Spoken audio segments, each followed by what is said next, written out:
subscribe to my channel, thanks. We are well on our way to every great Boston artist holding a yearly residency. For over a decade, Dropkick Murphys and Mighty Bosstones have thrown annual parties, the Dropkicks around St. Patrick's Day and the Bosstones just after Christmas. In January, Guster hinted its three-night Paradise stand may become a tradition. Now, finally, we get a Pixies version of a hometown throwdown. On Friday and Saturday, the band plays House of Blues. On Sunday, the band moves to the Paradise. All three shows are sold out. For drummer David Lovering, it's a chance to binge on foods he can't get in his adopted home of Los Angeles. It will be great. I will have 3 days to plan it all out and get all the pizza and seafood, Italian subs and roast beef I need, Lovering said, then laughed. Oh, yeah, it's also a nice acknowledgement to the city that launched the Pixies in the late 80s.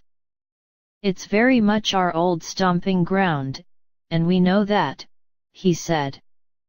We still have plenty of friends and family there, so to be able to do 3 shows at home is incredible. We're really thankful we can do this after all these years.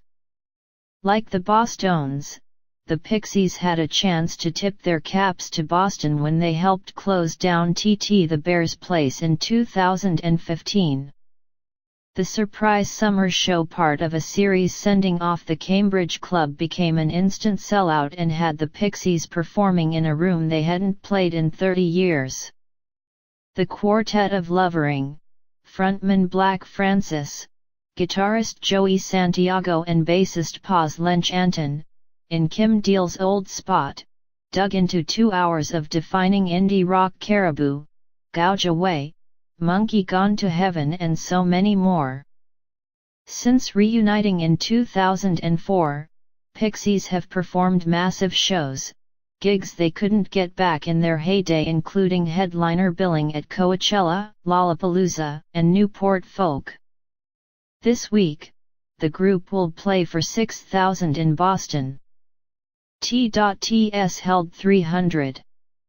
When I think about it, it was the smallest room we have been in a long time, Lovering said.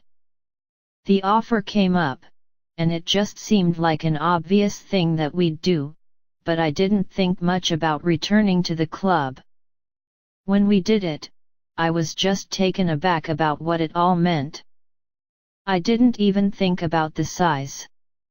I was just excited to play. For Lovering, the Pixies reunion has been a strange, delightful thing.